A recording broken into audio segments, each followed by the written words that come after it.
Hi, guys. I have a fantastic interview for you today.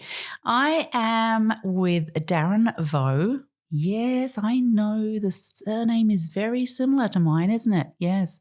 He is the president of ICOMIA and also my husband of 31 years. So it's been interesting to interview him in this really interesting information from ICOMIA about the future of decarbonisation of the recreational boating industry. I hope you enjoy it.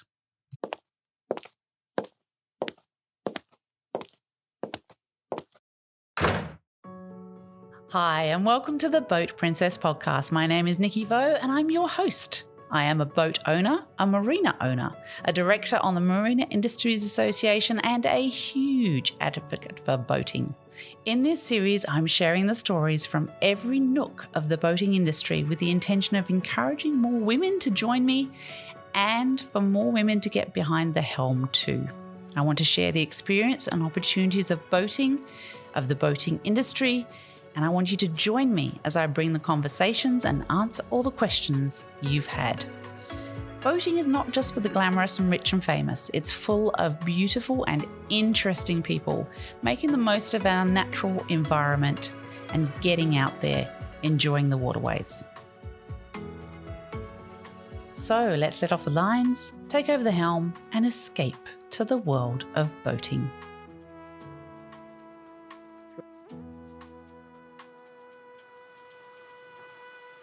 So welcome, Darren Vo, president of ICOMIA. Tell me, what is ICOMIA? Well, it's a great pleasure to be here. So ICOMIA stands for the International Council of Marine Industry Associations. So we're the global peak body for the recreational marine industry. And our members are basically the leading trade associations for the recreational marine industry around the world. So we have 40 members made up of sort of country representatives and sustaining members, which are large multinational corporations. But we are effectively the voice of the recreational marine industry. So, for example, for Australian listeners, it's the MIA and the BIA are members? Yeah, so you look at that and you go, so the Boating Industry Association, Marine Industries Association and AMEX are the members of ICOMIA. Okay. And so ICOMIA is effectively, for want of a better term, the global equivalent to those associations.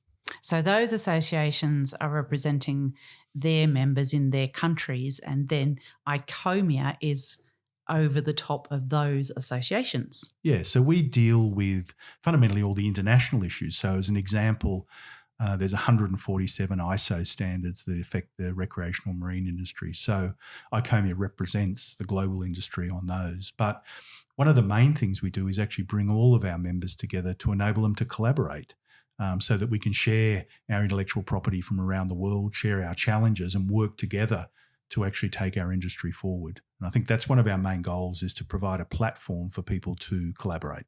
And I've seen that in action at World Mariners Conference myself, and it's really wonderful to see so many of them, the members of ICOMIA, come together to discuss the issues, the problems, the things that are coming in the future, and all helping each other. It's a really great thing to see in action. I think it's a really interesting one. When we have our annual Congress and our annual general meeting, we usually put out the flags of the countries that sit around the table. And it's a great reflection of the way that people from different cultures with different languages as their first language, but all come together with a shared passion for recreational boating and actually seeing the industry prosper and really, I guess, focusing on actually getting more people to share and enjoy the benefits that recreational boating has to offer. And I think that's one of the driving forces behind our industry is bringing people together so that we can collectively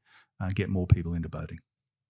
So I know as an Australian, that we look to the MIA, the BIA and AMEX, and we know they do a whole bunch of different things, but there's a lot of things going on there sometimes that we don't necessarily know about as an industry. If they're not doing their job, then our job as an industry gets harder.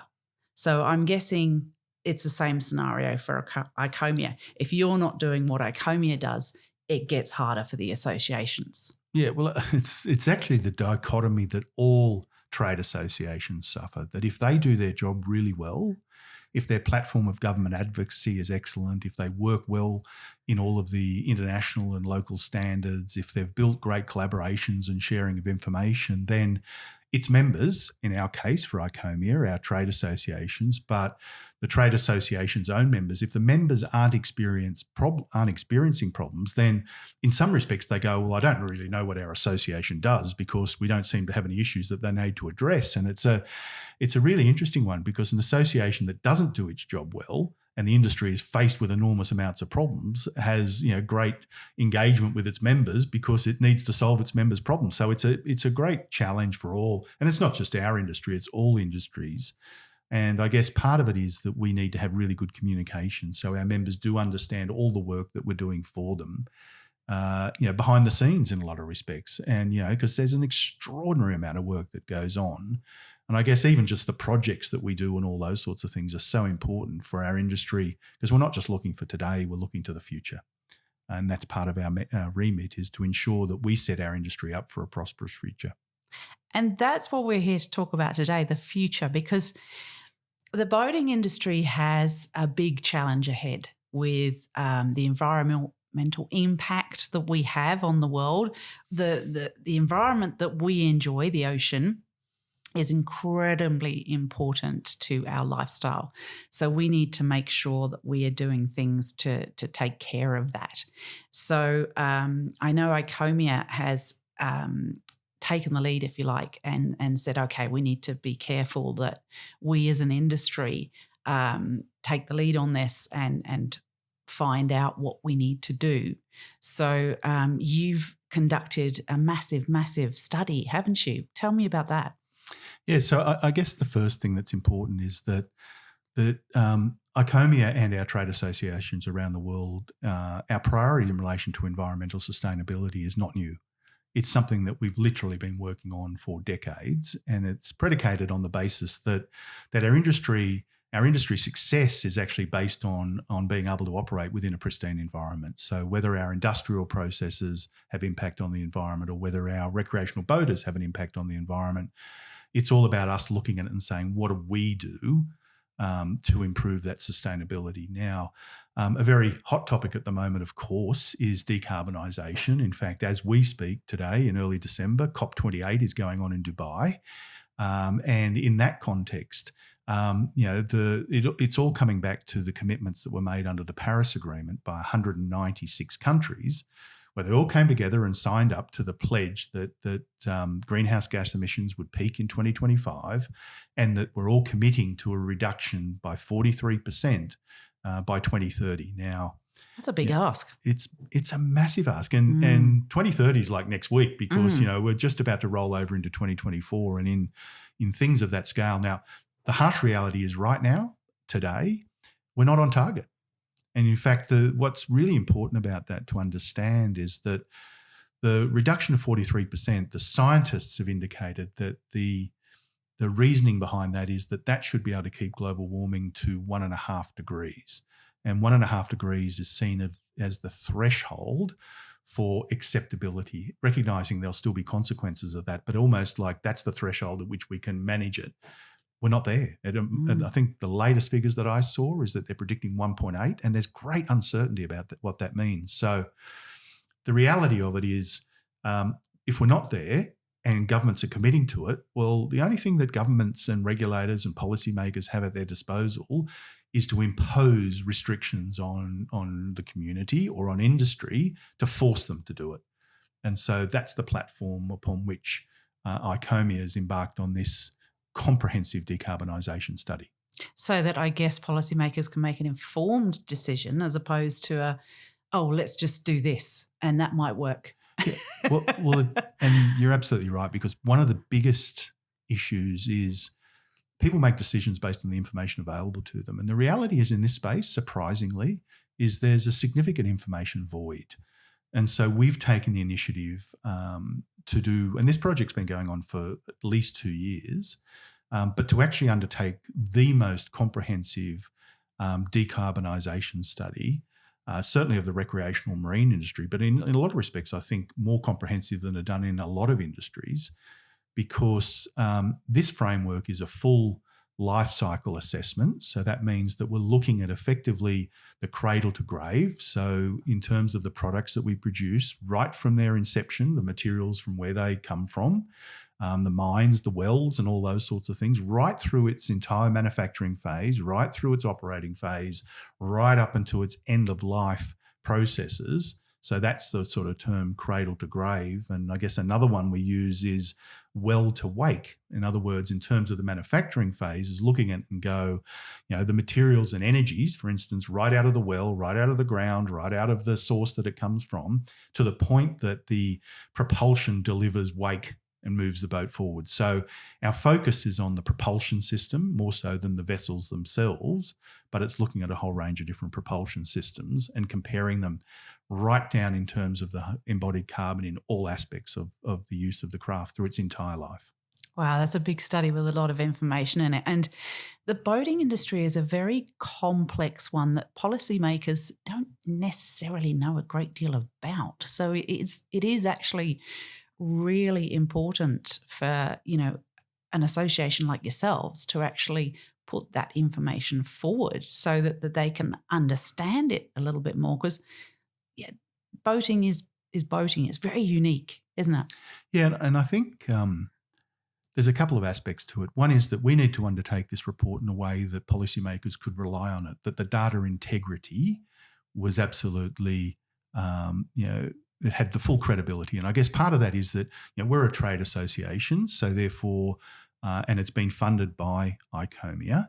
So the process was to say, how do we create the independence of the report so the research can be considered to have, absolute credibility? And in doing so, I guess we engaged Ricardo, who are an international consultant in 20 countries, 3,000 odd employees around the world.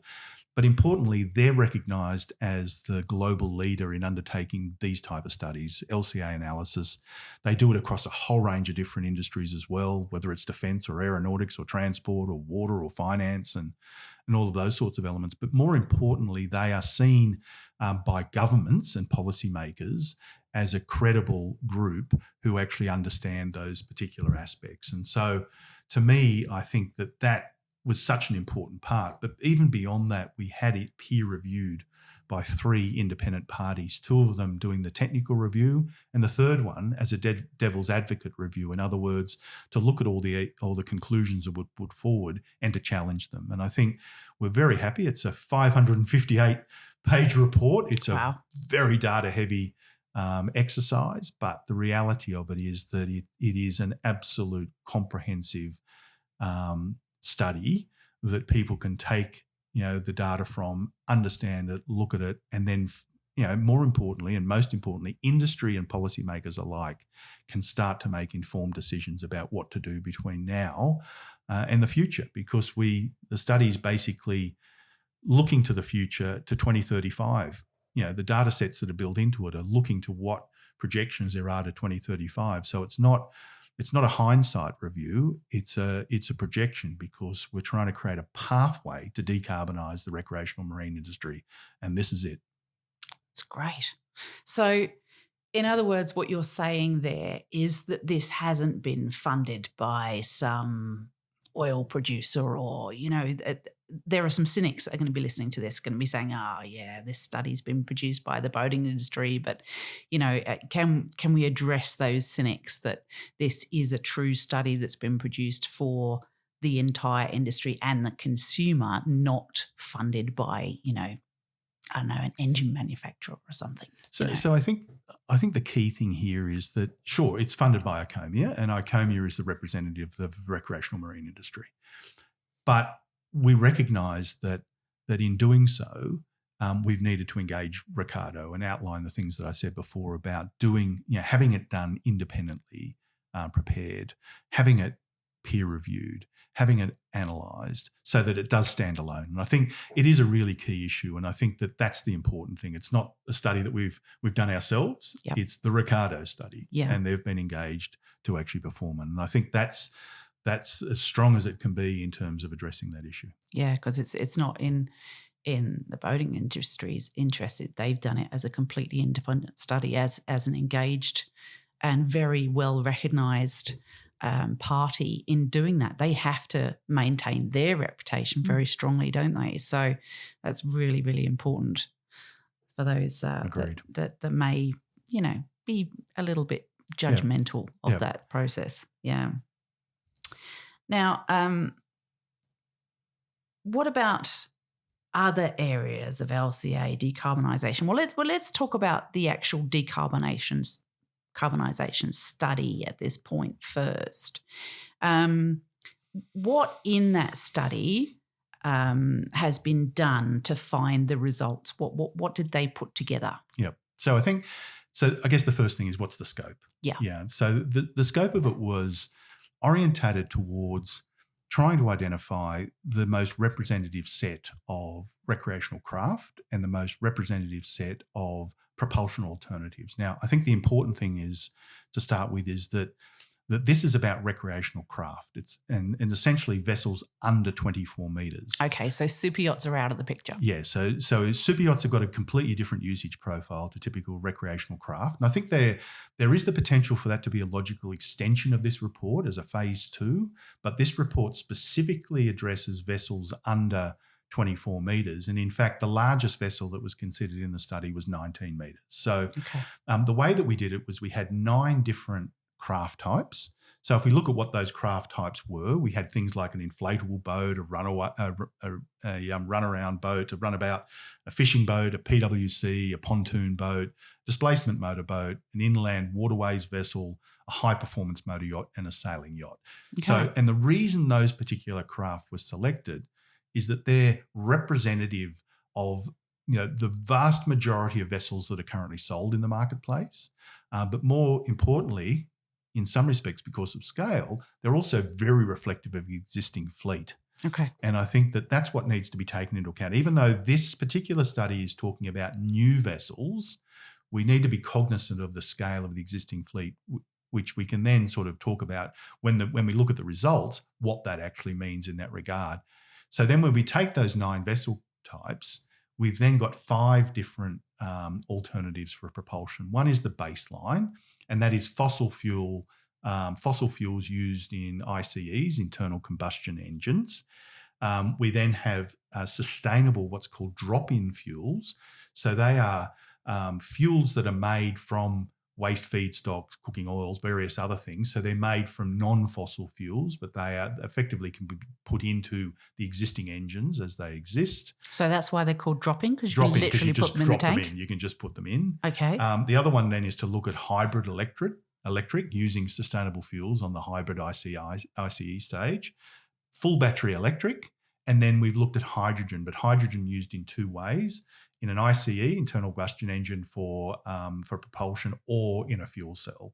So that gives us the broader spread. Now, there are different types of fuels and alternatives, particularly in the drop-in fuel sense, with various methanols and ammonias and things like that. But the reality is in doing the evaluation, this is a really good representative set.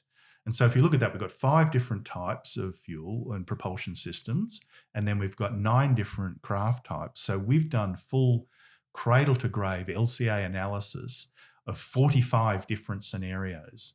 And I think it's important to understand that we're talking about looking at where the materials come from for every component in the propulsion system, what the transport implications are, where they come from, what the manufacturing processes are, and using all the best data sets to basically assemble that to work out the full embodied carbon in the entire process. And I think that's so important because there's so many parts, particularly the low operating utilisation of recreational craft, that has a big impact on the way we consider it. Okay, so 3 things I need to question out all of that. One is we need to explain to our listeners when we're talking about propulsion systems, what we're talking about. Yep. We're talking about... So the first thing is that it's about what we're looking at is the engines. So we're looking at the fuel, where the energy comes from. So that's either going to be a fuel or it's going to be electricity. And then we're looking at the engines, which are either going to be internal combustion engines or electric motors. And so we're talking about the energy and system that converts that energy into forward motion of a boat. Cool. And then LCA stands for? Life cycle assessment. So we're calculating the embodied carbon in every component of the life cycle of a particular craft type or propulsion system. Okay. And then there was a third, and I've completely forgotten it. It'll come back. maybe it's the low operating utilization of boats, because this is probably a really that was it. Well done. That was my third point. That was it. So yeah. And this is a really interesting one. I think firstly, boats have much more in common with aeroplanes than they do with cars. Okay. And the reason being is that boats are all about thrust. And so it takes 10 times the amount of energy to move a boat through the water than it does a car over land. Okay. And if you think about it, what most cars are doing most of the time is driving. What most boats are doing most of the time is sitting around. True. And so one of the things that's really important, and I think this comes as a surprise to people when you say it, but when they think about it, it makes sense, is that the average engine hours for a recreational vessel is less than 50 hours per year. And I think that the reason that that's so important is that if you've got a lot of carbon embodied in the manufacturing process of a craft and you're going to save carbon by a particular propulsion system, it's really difficult to offset increased levels of carbon because the operating hours are so small. Mm. And I think that as a result, that's a really important part of it. And I think part of the issue, if you look at a policymaker point of view, is about perception. And that perception is a result of the way that we as an industry represent our products. So if you look in a magazine and you say there's a picture of a boat, or you see the imagery or see things, often you're looking at those boats and they're going very fast. They're going very fast. And they're under power and they're doing all of those sorts of things. So the perception is that's what boating is. To make them look exciting. But the reality is most people get on their boat, they might drive it at slow speed for an hour and either pick up a mooring, drop an anchor, do something, or drift, or so they're going to go fishing, they're going to go swimming, they're going to do a whole range of other things. And so as a consequence, for a day out on a boat, the engine would be lucky to run for 2 hours. And if you do that 25 times a year, there's your 50 hours. And I think the important thing is that data set that shows those engine hours, that comes from the engine manufacturers, because these days everything, all the servicing's all electronic. So they've got these incredible data sets. But these are data sets recognized by people like the EPA in the US. Okay. These are third-party accredited sort of data sets that everyone sort of looks at and goes, no, that's the right set. And it's reflective of the vast majority of use. So sure, there's outliers. There's some people that might use their boats all the time and go, well, I use my boat 200 hours a year. Great. Yep. But that's not where the majority of it is. So if we come back to this point, we are trying to work out how to decarbonise the recreational marine industry so our industry can meet the Paris Agreement. To do that, we need to move the bulk of the industry in a particular direction. So we're using data sets that reflect the bulk of the industry. And I think those engine hours are such an important part of it. And I guess there's one more point I'd like to make, which I think is really important, is that we should be very proud as an industry about the longevity of our products. Yeah, absolutely. Durability is a key component of sustainability. And although we aren't addressing the materials, we actually take into account the LCA, the embodied carbon of actually building each of these craft. But for the propulsion systems, it's fundamentally the same. Yeah. So it's sort of a standard type thing. It's the propulsion systems that change. But these craft are incredibly durable and they last for incredible amounts of time. So if you look at it and say, for instance, a high-performance motor yacht has a life of 50 years. So it could be even more. We don't really know yet. No, this is saying we're using the means of basically saying this is what the reasonable expectation is. Probably the shortest lifespan of some of them might be the inflatable tenders and things like that. Sure. But that's still 10 years. Yeah. But on average, boats last a lot longer than cars, as an example. And so it's an important part because that durability and the embodied carbon in that craft, particularly say the existing fleet, there's enormous value in the carbon that's already spent in building the existing fleet. So we need to find ways to actually be able to, stretch that out for as long as possible, because when you build a new craft, half for a lot of craft, half the embodied carbon for the whole life of the craft is in the manufacturing phase. Yeah. Okay. In a car, it's about 10 to 15%. Yeah. But for a boat, it's about half. And so depending on which boat it is, of course, but it gives you a sense as to the differences between the two. That's a really interesting stat. And I guess the beauty of boats and what we see happen with boats as opposed to cars is they get completely refurbished, updated, all those sorts of things during that 50 years, don't they? Whereas a car, you might say, okay, it's feeling really dated and really the seats are worn out and the stereo is not what it used to be and all those sorts of things. Car gets changed to new car. But with boats, we have that beautiful option of, because of all the trades available and the wonderful companies that do different things. I mean, SeaTag are a perfect example of this. You can turn an old boat into a completely new one. But often the engines and the hull, which is where most of the carbon was spent in its build, are still left in place, aren't they? Absolutely. And I think that's it's a key element of it. I think, and that's one of the challenge with emerging technologies, for instance, because some of those emerging technologies don't have lives that match the length of the craft. Battery technology, for instance, is a classic example that really the current technologies, the emerging technologies, are indicating that the life is around 10, maybe 15 years at a push, but they start to reduce performance. So if you've got to then start replacing those through the course and the life of a boat, then it has carbon consequences. And so all of those types of things, when you do a full LCA analysis, cradle to grave, you have to take into account all of those elements. You have to look at the life of each of the materials and allow for replacement during the life of the craft as well. So. And that is a real challenge with the current technology of batteries, isn't it? Because they do have a limited life, whereas the boats have a very long life. Yeah. So I guess we do really need to take that into account, don't we? Yeah. I've been talking to New Zealanders and they've told me that electric cars are being abandoned because their battery cost is so much greater than the value of the car. And obviously the impact of that is not good at all. So before we continue that amazing interview with our current guest, a little interlude from us here at The Boat Princess.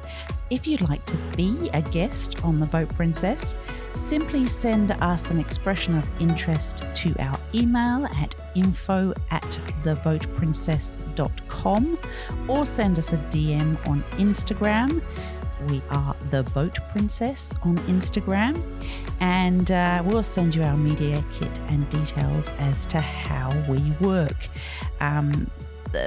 The podcast is incredibly popular worldwide, and there is nothing like getting 45 minutes or so of somebody's ears entirely dedicated to what you're trying to achieve, or perhaps what your company is trying to achieve.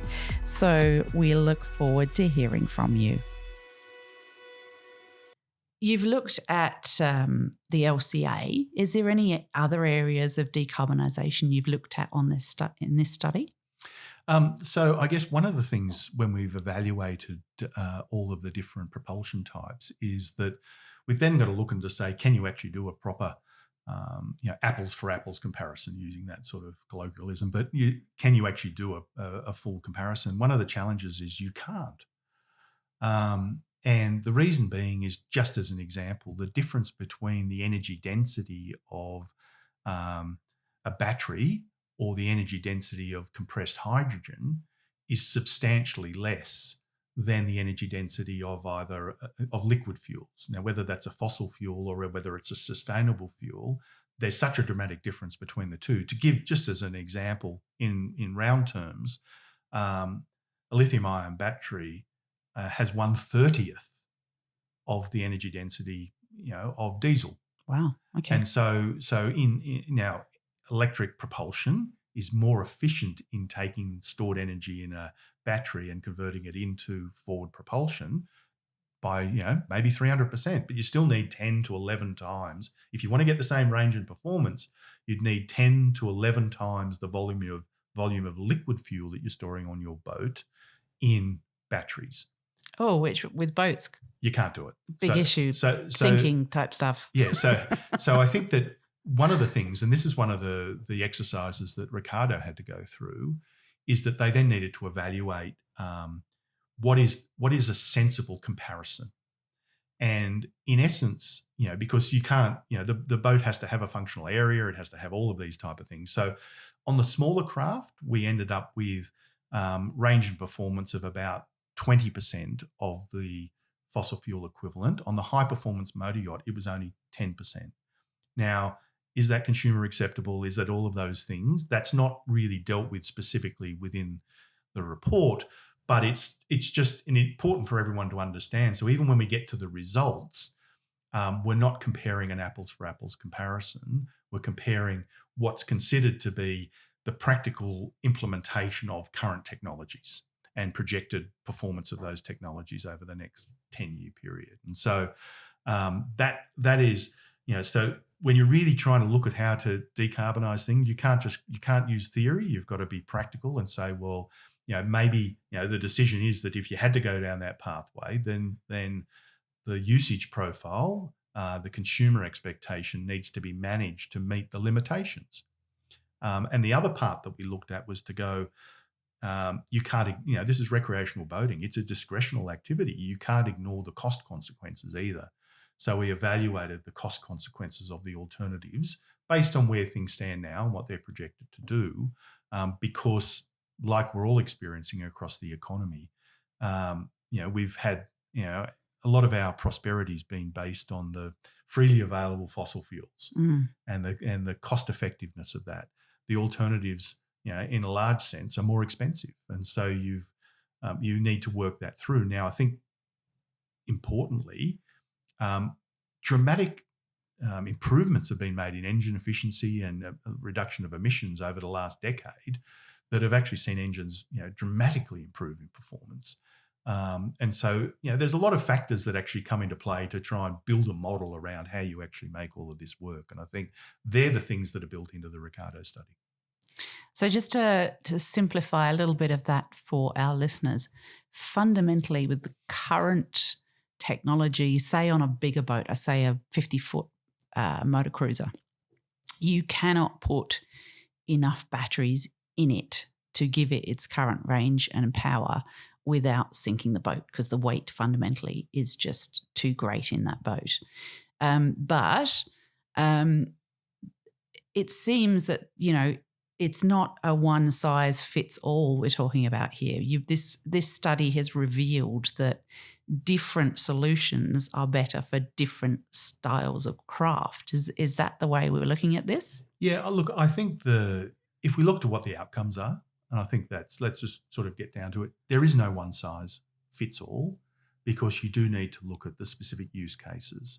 However, if you look at the data set that we've used, which is the reflection of the vast majority of the industry, then for normal recreational use, the best way to decarbonise the recreational marine industry is through the use of sustainable drop-in fuels.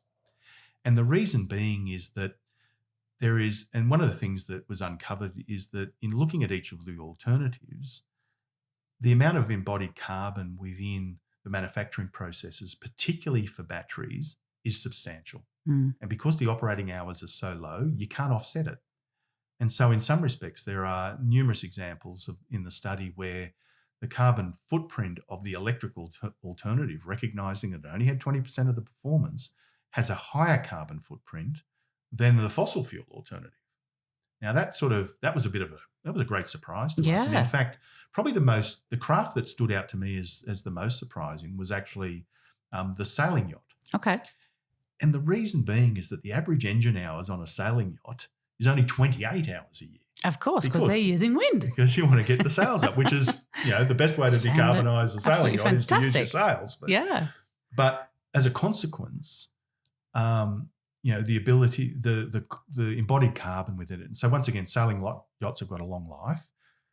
Battery life is limited, so you have to replace the batteries due the term. And so as a consequence, the carbon footprint of that alternative was significant compared to the alternatives. But the drop-in fuel alternative, sees dramatic reductions. In fact, if we had a pathway for the recreational marine industry today that gave us the sustainable fuels that we need, then we'd meet the Paris Agreement. And the reason we would was that the sustainable fuels, and I'll use the US figures because I've got them to hand in terms of they have great access to data in the US, and they've got volume there of boating. So and look, in most respects, the US market or North American market it reflects 50% of the global recreational marine industry in round figures. So there's there's 12.5 million boats in the US.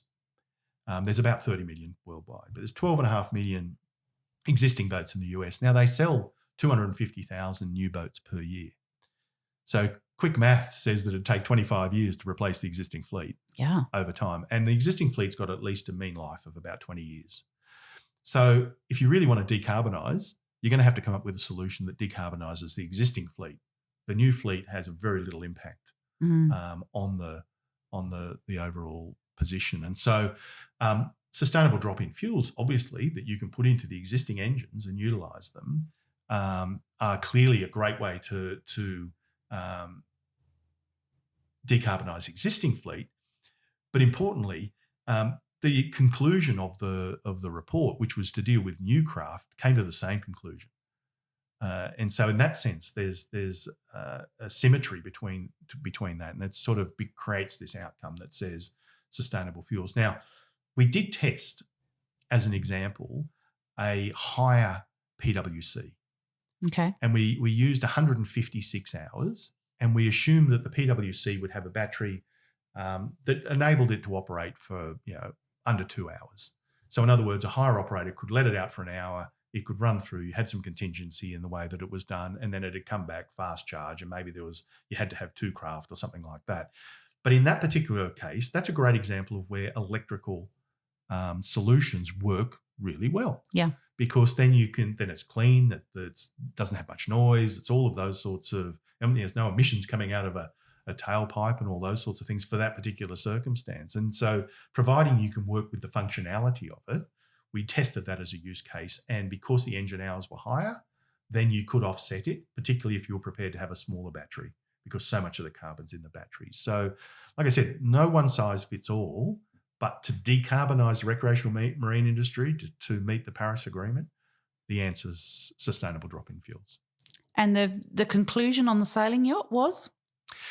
Same thing, sustainable drop-in fuel. Yeah, even for a sailing yacht. Even for a sailing yacht, because the carbon footprint of the electric alternative over an LCA analysis, cradle to grave, was greater than the alternatives. And so the sustainable fuels really step forward as the solution to those issues. Yeah. So I guess really simplifying it down, thinking about all of those, did we say 12.5 million in the US boats? 12.5 million, yeah. Sitting there. To take all of their current engines out of them and replace them with an alternative, you're immediately taking away, you've made a massive carbon imprint by creating those engines, and keeping that engine going with a biofuel or a sustainable fuel is far, far better than creating a new engine, which uses a whole bunch of carbon in doing that, and then placing it in the boat and disposing of the old one as well. That's what you've got to think about, isn't it? Yeah. Because boats go for so long. And we like to call it the carbon balance sheet. So in other words, the carbon used in the manufacturing of the existing fleet has already been discharged into the atmosphere. Mm. But as a consequence, we have an asset. The embodied carbon in the craft that's made is actually an asset. So the best way to reduce carbon is to use that as much as possible in terms of longevity, and use it for as long as possible. So I guess to put a fine point on it, that if you had an engine failure, as an example, within a yacht that was 20 years old, what propulsion system should you replace it with? Well, you should replace it with an internal combustion engine that uses sustainable fuels. See, that's really fascinating. I know, isn't it's a surprise, but that is because the carbon footprint of making that particular type of engine, unless there's unless there's a moonshot, someone all of a sudden invents a battery that's got massive energy density and a life of 30 years, Yeah. then, everything changes and Of you'd have course. to redo it, right? Yeah. But based on the technology that exists today Yeah. and what Ricardo, as an expert consultant, projects the technology to be over the next 10 odd years, then, the conclusion of the report is that sustainable fuels used through internal combustion engines for the vast majority of the fleet is the solution. Now, this isn't about trying to stifle innovation in all sorts of different areas because, for instance, if you look at, there may be use cases where electrical alternatives are the preference for other reasons. Yep. For instance, that it might be about noise, or it might be operating in an environment where you're going, well, we don't want any form of emissions out of tailpipes and things like that. But I think the important issue about this is that when you do an LCA analysis, it's all very well to say, well, during the operating phase, we're not making any emissions. But when you look at the supply chain, when you look at where the electricity is coming from, where you look at how the trucks and ships and various other things that move these materials around the world, where all the carbon emissions are in that regard, then you're going, well, LCA forces a degree of brutal honesty in what the carbon emissions are over an entire lifetime. Yeah. And I think that it's very easy to sort of look at one piece and go, well, this piece is really good, but it's in the recreational boating sense, it's how did we get there and what are the consequences of actually manufacturing the product is probably the most important thing. So I think there's also I think we should actually talk about as well, which is an issue that's now occurring in cars that have had electrical engines put in them, that there does come a point where the car is only worth X value, but the replacement batteries are a lot more than that. So that same thing is going to happen in boats at some point as well, especially yachts, because yachts can go on for a very long time and their value is not necessarily as high as a motor yacht because of the engines, funnily enough, because a lot of the expense in a motor yacht is the motors. So that's an honesty conversation as well too, isn't it? That there is, again, with current technology, there is that issue that cars are being, I've heard from New Zealanders that Toyota Leafs are being abandoned in New Zealand because they've got to a value that is lower than the replacement batteries, which is, that's a terrible situation for us to be in, isn't it? Well, the LCA carbon footprint of that would be extremely poor. And I think it's a really interesting one because electric cars, for instance, providing that you are doing a lot of miles and that the source of the electricity that you're using, if you're being able to charge it from home and you've got solar panels and all of those sorts of things, and you're using it for a lot of miles, then there's a, high probability that you will offset the carbon footprint of the manufacturing process and that it'll be a great solution. But if you're not using the car very often and the electricity that's actually powering it is from coal-fired power stations. Well, yeah. And then, because don't forget, I think one of the interesting things is that the batteries in a car and batteries generally, the technology is that they have a certain life, which is a reflection of the number of charging cycles, but it's also, it's not just that, it's also they have a certain life. Mm. And so even an underutilized car, the battery will deteriorate over time. And those times are a lot less than the normal expected life of cars. Now, look, I'm no expert in cars, so all of this is anecdotal. Well, yeah, but I think that when you look at boats and we look at the science, because we do have the data now with the boats from this study, that if you look at the longevity of boats, which are very long living, and then you look at the alternative technologies that are available today, then it's pretty clear, given that we have very low engine hours and we have a lot of carbon in the manufacturing process. I think it does help us guide policymakers towards having a focus on two things. One is supply chain, really, really trying to understand the supply chain side and assist us in improving the supply chain. And the second thing is help us build a pathway to sustainable fuels. And I guess I may be a bit naive in saying this, but biofuels, presumably a lot more countries can produce that. I mean, obviously, fossil fuels only come from certain areas and then they're transported to other countries to use them. So is that the case? Can biofuels be produced by many more countries? They can, and I think there's a number of important parts to it. There's actually a certain maturity in the manufacturing and development of these fuels in the US. Again, you can actually buy sustainable fuels at some marinas in the US today. How awesome is that? And when I say sustainable fuels, there's e-gasolines, made from waste feedstocks or cooking oils or various other things, and I'll talk about that in a little bit. But there's also e-gasolines that are being developed, which are orientated towards running the equivalent of petrol type engines versus diesel. So the technology to develop these fuels is there. We know how to do it, and in some respects, at the chemical level, we take, if you think about what happens with oil refineries, we take crude oil and then break it down and make it into fuels that we can use. So we take it from a very dense and complex oil and we break it down into the parts that we use. In biofuels, in a lot of respects, we're almost building them up from the raw components, and from carbon and hydrogen, nitrogen, different things to build it up into the fuels we need. But it's a very similar process. But the source of the feedstock for fuels is probably our biggest challenge. We don't want to have the circumstance where, for example, we start deforesting rainforests to grow palm oil, because that's because obviously the forests themselves are doing a lot on decarbonisation for us and producing breathable oxygen. So deforestation to deliver this outcome is not the answer. Likewise, displacement of food production could be problematic. We don't want certain countries that are producing certain types of foods to go, well, I'm not going to make that anymore because I want to build these, I want to grow these particular crops that are good to make sustainable fuels. But there are waste feedstocks that come from the agricultural process. In other words, the parts of the plants that are harvested that we don't eat, that we can use.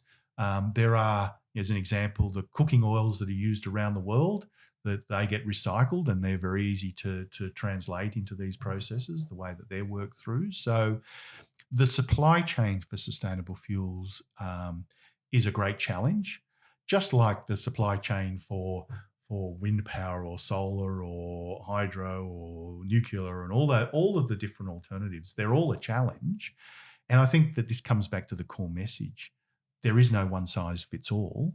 But in the recreational marine industry, sustainable fuels is the answer. And I'll just add one more point. And that one more point is that, as an example, when I said earlier that boats and planes have got a lot in common, well, fuels are the thing they've got in common as well. Yeah. So I read recently a study, a pathway document that was basically a joint venture between the CSIRO and Boeing, which was actually looking at the pathway to create sustainable airline fuels in Australia and how that could be actually produced. Now, I think in round figures, I think the airline industry in Australia used something like 10 billion litres of fuel a year, something around that. The boating industry then. I think we're around the 200 to 300 million litres a year, right across the whole of all of our boating and things like that. So, airline fuels, that sort of kerosene smell that you smell with those sort of, that's a particular type of hydrocarbon. And there's no reason why the same refinery couldn't be making sustainable gasoline or petrol for boats and sustainable diesel for use in certain types of transport and recreational boats. So there is absolutely the pathway. What we need is policymakers to actually acknowledge it, to understand it, and then as a consequence to create policy frameworks around supporting it. Yeah. And I think that, back to the COP28 that's going on at the moment, we need all these solutions. We need all these solutions. And just while we're on that subject, I guess we do need to make our audience aware of exactly, whilst we're making these changes and we need to make the changes, we do as an industry have very little impact in terms of fuel carbonisation, don't we? Oh, yeah. The recreational marine industry's contribution to global greenhouse gas emissions on an annual basis is 0.1%. Yeah. We are 1,000th of it. So if we decarbonised 100% tomorrow, it really wouldn't move the dial. You know, the big users are transport and energy production, around sort of 20 to 40% sort of sectors each type thing. So that's where the majority of it is. But we have a responsibility to do it, as all industries do. We have a responsibility to do our part and to evaluate what needs to be done, because, and I guess we need to also inform our policymakers and regulators as to how you actually do it for our industry, so that they can work with us. Well, plus I think as an industry, because of that big white boat image going fast, policymakers tend to look at us as a big bad consumer, and that they therefore need to put policy in place to restrict us.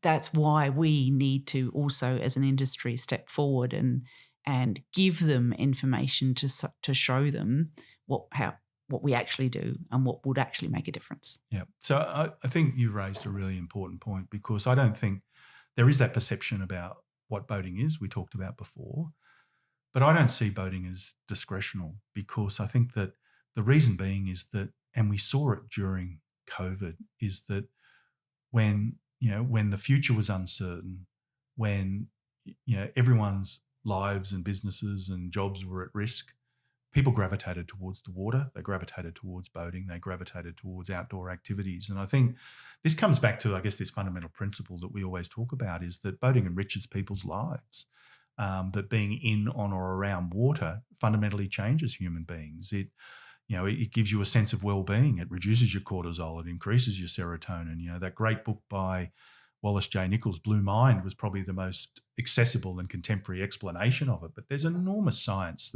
that goes to prove that is the case. And as a consequence, it's of great value to society. Recreational boating matters. It has huge levels of participation around the world. It transcends age. It transcends culture. It's extraordinarily popular activity. Hundreds and hundreds of millions of people around the world engage in recreational boating. So as a consequence, we need to fight for it. We need to fight and defend our industry and its participation. We need to share this wonderful lifestyle with other people. And as a consequence, the decarbonisation approach, we've taken this because we see it as a regulatory vulnerability of our industry, where decisions are made based on inadequate information. Well, there's no excuse now. There is no excuse. We have the answers, we have the science, we have the research, and we know what needs to be done. So we need to get that message out, and we need to talk to as many people as possible, both in industry, but also the regulators and policymakers and the consumers, to inform them. And I guess this is the first step. We've done this massive study. It's been a huge undertaking across the globe, but it sets the framework for us to move forward. And this, like I said, it's just the beginning. There's an enormous amount of work to be done going forward in the next stages of this project. And when you're saying all that, I was thinking, the impact of a family of 4 going out on their boat for a week that's based in Sydney, and they might take it up to Palm Beach for the week, and they might hang out at Refuge Bay or somewhere like that for a week.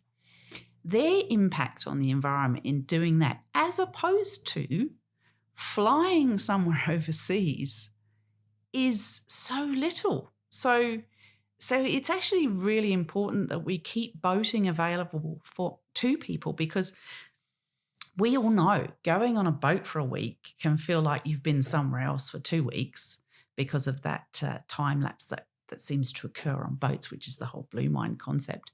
But it's actually really important that we keep boating available to as many people as possible, because, like you say, it changes their lives. It makes them feel so good, and we don't want to lose that. I think we've had enough impact on our mental well-being with COVID-19. We don't want to take away boating as well. That would be tragic, wouldn't it? Oh, and look, it's It's unfathomable. It just can't. It can't happen. It won't happen. We will, because we have to. We have to ensure that access to these wonderful waterways are protected for a whole range of different people. It's from paddleboards to super yachts. That's from the sort of range of things we're doing. But I guess the other thing that I think is important as part of this is that this study isn't one dimensional. It identifies a whole range of different, because there's so much data in it, there's so many ways that you can look at it. And I guess the emerging use types, for instance, like syndicated ownership, like clubs like Freedom Boat Club and those sorts of ways of going boating where multiple people can get access to a single vessel. Well, again, that's providing a pathway for people to get into recreational boating, but at the same time, you're dividing the carbon footprint of the product itself by the number of people that are actually using it. So whether it's syndication or clubs or charter or those sorts of elements, the greater utilisation of the craft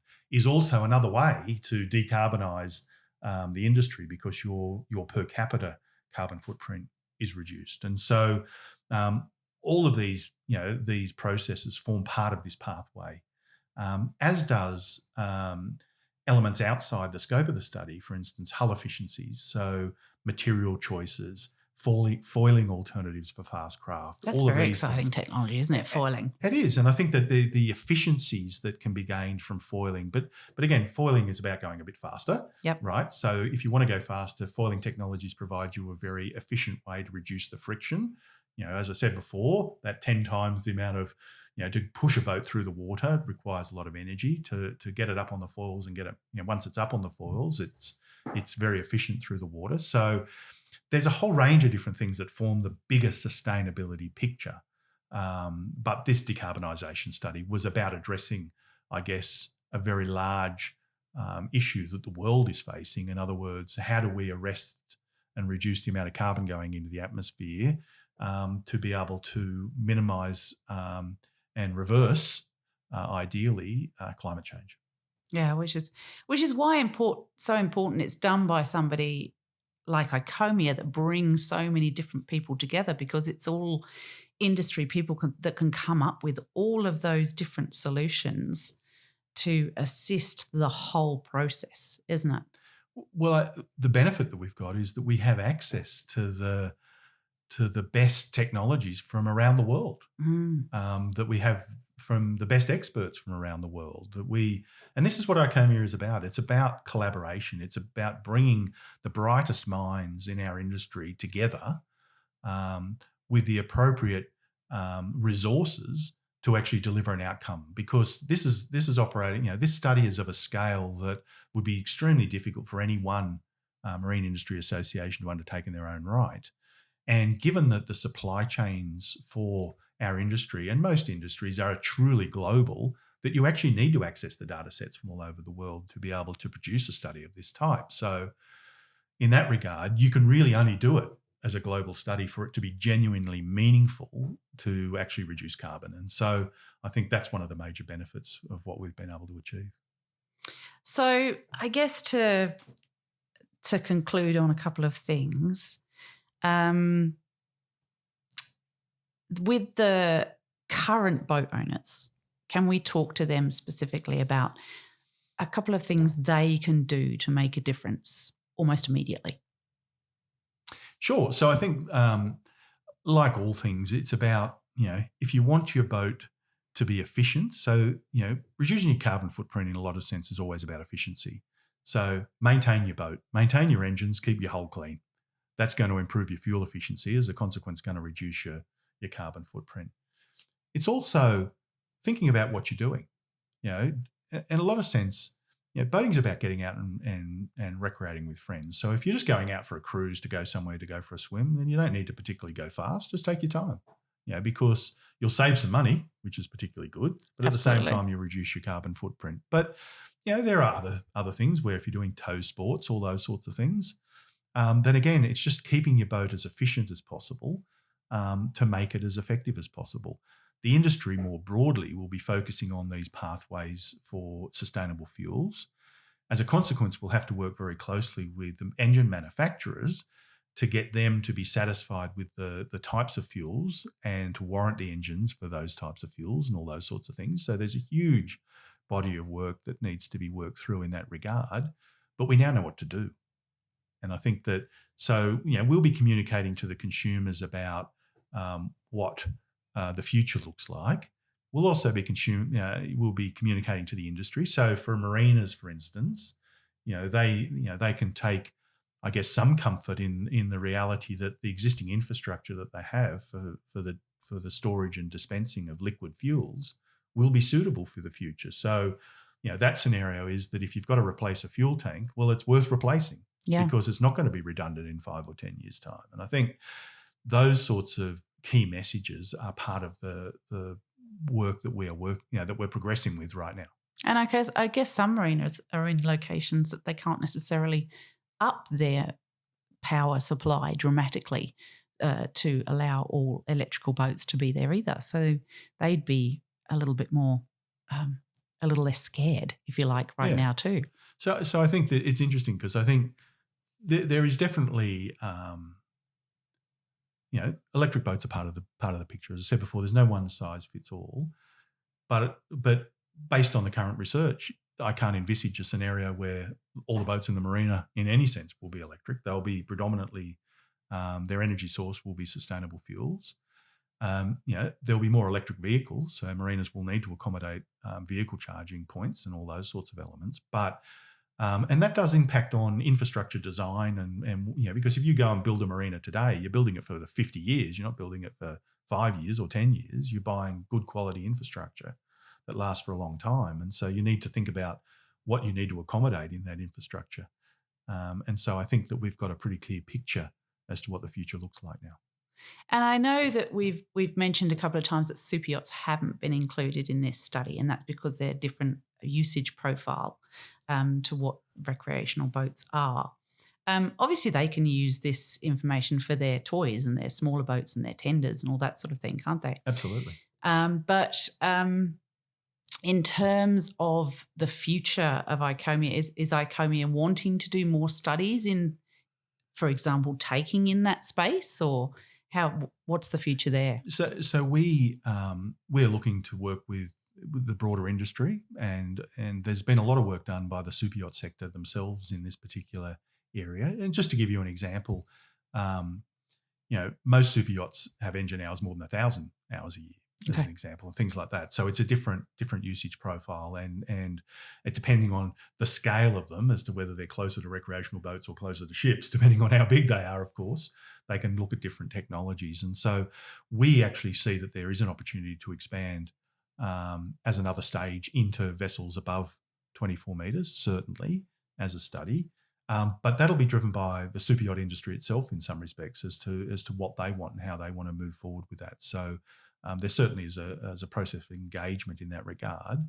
Likewise, having only just launched this report in the last couple of weeks, it takes a little time for the broader industry to digest it. And I think that we'll find that the industry will come back and say, well, look, we'd like to explore this more. We want you to focus on this. And we'll build effectively a stage 2 project based on the feedback that we receive from industry as well as from policymakers, and then build some collaborations about doing those projects. So that's exciting. So thank you so much for being here today and discussing this all with all of our audience and giving them some real insight as to what the boating industry is doing to I guess work out what the future holds.